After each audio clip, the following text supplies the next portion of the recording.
আসসালামু আলাইকুম আরহামতুল্লাহ। বাংলাদেশে রাজনীতি ছিল, আছে, থাকবে। তবে কখনো সুসময়, কখনো দুঃসময়। লক্ষ লক্ষ মামলা, সকল মামলার অভিযুক্ত ব্যক্তি তারা এখনও কেউ দুনিয়াতে আছে, কেউ দুনিয়া থেকে চলে গেছে। ইতিহাস মোছে না, ইতিহাস থেকেই যায়।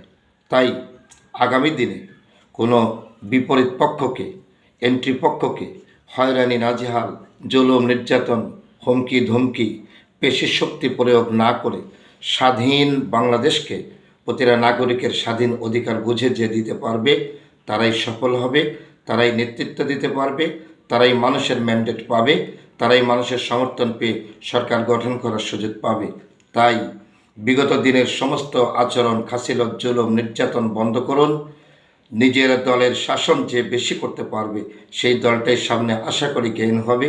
নিজের দলের লোক বলে অন্যায়কে ন্যায় মনে করবেন না, অন্যের দলের লোকের ন্যায়কে অন্যায়ভাবে সাব্যস্ত করার চেষ্টা করবেন না। এখন প্রতিটা নাগরিক সচেতন। জুলুম নির্যাতনের পরিণতি কারো অজানা নেই।